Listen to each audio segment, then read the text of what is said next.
पुरी यानी अयोध्या में रघुकुल शिरोमणि दशरथ नाम के एक राजा राज करते थे।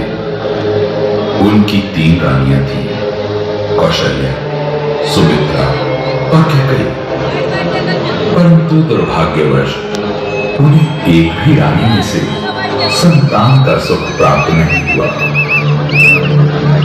एक दिन दुखी होकर राजा अपने गुरु वशिष्ठ के पास गए। महामुनि वशिष्ठ जी ने श्रृंगी ऋषि को पुत्र कामेष्ट यज्ञ करवाने को कहा। यज्ञ के परिणाम स्वरूप राजा दशरथ को 4 पुत्र प्राप्त हुए, राम, लक्ष्मण, भरत और शत्रुघ्न।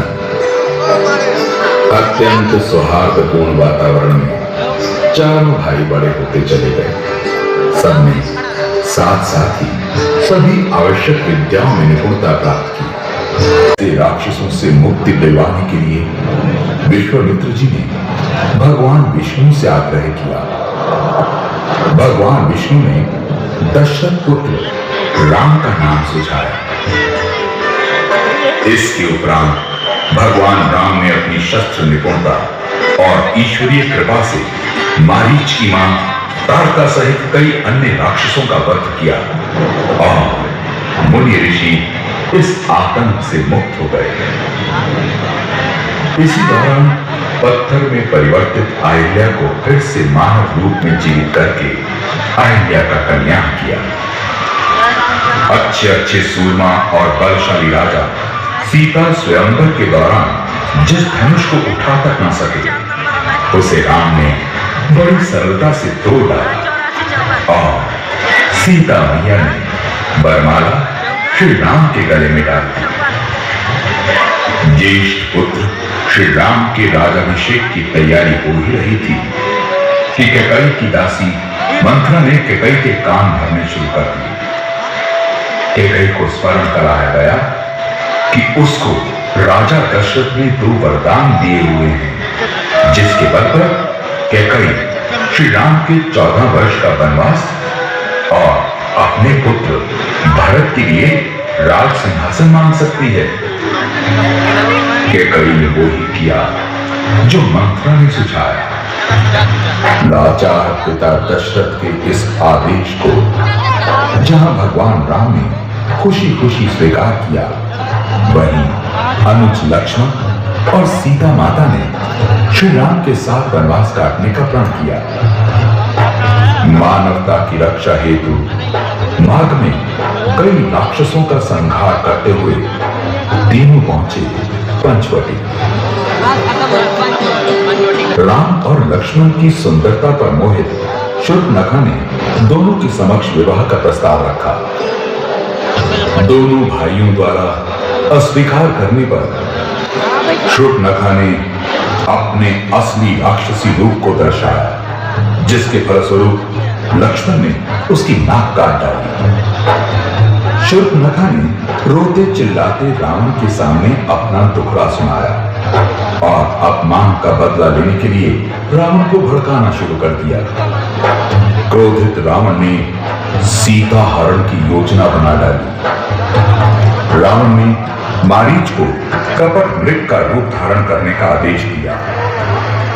सुनहरा शरीर, मणि सरीखी आंखें, अत्यंत सुंदर मृग पहुंचा सीता मैया की कुटिया के पास। मां सीता उसके आकर्षण से इतनी प्रभावित हुई कि उन्होंने श्री राम को उस मृग को लाने का आग्रह किया। राम चल पड़े मृग के पीछे पीछे। वन से श्री राम जैसे स्वर में पुकार सुनकर लक्ष्मण श्री राम की ओर जाने से पहले सीता मैया की सुरक्षा के लिए कुटिया के चारों ओर रेखा खींच देते हैं और सीता मैया से अनुरोध करते हैं कि इस रेखा को वो ना लांघें, यानी लक्ष्मण रेखा के अंदर अंदर रहे। लक्ष्मण के जाते ही रावण भिक्षु के भेष में ही सीता मैया का हरण कर लेता है। आकाश मार्ग में दुष्ट रावण को राम भक्त वृद्ध जटायु ने जब रोकने का प्रयास किया तो रावण ने जटायु को बुरी तरह से घायल कर दिया। कुटिया में लौट कर आने पर सीता मैया को ना पाकर श्री राम और लक्ष्मण दोनों चिंता में डूब जाते हैं, विचलित हो जाते हैं। खोज शुरू होती है। खोज करते करते राम ने, जटायु ने दोनों भाइयों को रावण के दुष्कर्म के बारे में बताया। व्याकुल भाई जब सीता मैया की खोज में भटक रहे थे, तभी उनकी भेंट होती है श्री हनुमान जी से। राम लक्ष्मण की व्यथा सुनने के पश्चात हनुमान जी सुग्रीव के साथ मिलकर सीता मैया को ढूंढने का बीड़ा उठाते हैं। खोज करते करते श्री हनुमान जी को जटायु के बड़े भाई संपाति बताते हैं कि मां सीता को रावण दक्षिण दिशा की ओर ले गया है। वानर सेना के महामंत्री जामवंत ने हनुमान जी को लंका जाकर सीता मैया को खोजने का आदेश दिया। समुद्र पार करते समय मध्य में श्री हनुमान जी को एक राक्षसी ने रोकना चाहा, तो हनुमान जी के पराक्रम और शक्ति के आगे वो राक्षसी ढेर हो गए और हनुमान जी लंका में प्रवेश कर गए। लंका पहुंचकर हनुमान जी ने सीता मैया को अशोक वाटिका में पाया। इसी दौरान रावण पुत्र अक्षय कई राक्षसों सहित हनुमान जी के हाथों मारा गया। इसे सुनकर रावण ने अपने बड़े पुत्र मेघनाथ को हनुमान जी को पकड़कर लाने का आदेश दिया। जब हनुमान जी को दरबार में लाया गया तो उनकी पूंछ में आग लगाने का आदेश दिया गया। बस फिर क्या था, हनुमान जी ने उसी आग लगी पूंछ से सारी लंका को फूंकना शुरू कर दिया। फिर श्री हनुमान सीता मैया से निशानी के तौर पर चूड़ामणि लेकर श्री राम तक पहुंचे और सारा विवरण जा सुनाया। इधर राम, लक्ष्मण, हनुमान, सुग्रीव और वानर सेना युद्ध की तैयारी में जुटे हुए थे। दूसरी ओर लंका दहन से सारे राक्षस भयभीत थे। दोनों तरफ से युद्ध की तैयारी होने लगी। रावण के भाई विभीषण ने रावण को कई प्रकार से समझाया बुझाया कि प्रभु राम भगवान हैं और सीता माता को सम्मान सहित लौटा दो। रावण ने विभीषण का अपमान कर उसे अपने राजभवन से निकाल दिया। विभीषण श्री राम का दर्शन लाभ लेने के लिए राम के शिविर में आ गए, जहां राम ने उसे स्वीकार कर उसका राज्याभिषेक कर उसका राज तिलक कर दिया। लंका तक समुद्र मार्ग से जाने के लिए जामवंत ने नल और नील को बुलाकर पुल का निर्माण शुरू करवा दिया। सेतु तैयार हो गया। श्री राम की सेना युद्ध के प्रस्थान को चल पड़ी। लंका के किलों के चारों ओर के दरवाजों पर वानर भालू की सेना ने आक्रमण कर दिया। वानरों के झुंड राक्षस योद्धाओं के समूहों को मसलने लगे। इधर लक्ष्मण मेघनाथ की ओर बढ़े। मेघनाथ ने घबराकर वीर घातनी शक्ति चलाई, जो लक्ष्मण की छाती में लगी और वो मूर्छित होकर पड़े।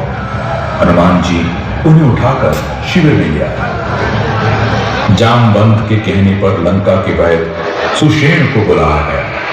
उन्होंने पर्वत और औषध का नाम बताकर हनुमान को उन्हें लाने के लिए भेजा।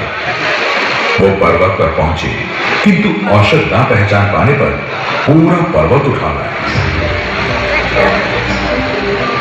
उपचार हुआ और लक्ष्मण हर्षित हो उठ गए। भयंकर युद्ध से रावण मन ही मन भयभीत हुआ। कुंभकर्ण को जगाया गया। ये देखकर श्री राम ने 1,00,000 बाण छोड़े। भयंकर युद्ध हुआ। कुंभकर्ण का सर धड़ से अलग होकर रावण के पास जा गिरा और दौड़ते धड़के श्री राम ने 2 टुकड़े कर दिए। रावण विलाप करने लगा। मेघनाथ अगले दिन के युद्ध प्रस्थान के लिए आवेशित हो गया।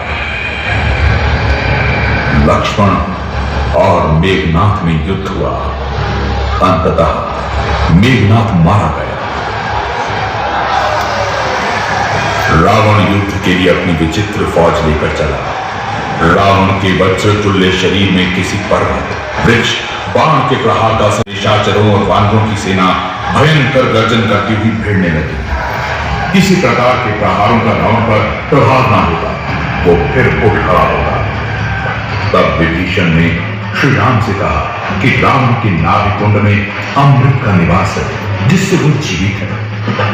श्री राम ने कानों तक धनुष को खींचा और 31 बाण छोड़े। रावण के नाभि कुंड का अमृत सोख लिया, सिर और भुजा कटे और रावण मृत्यु को प्राप्त हुआ।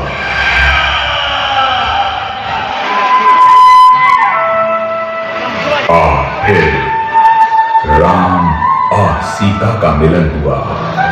साथ ही बुराई पर अच्छाई की विजय हुई।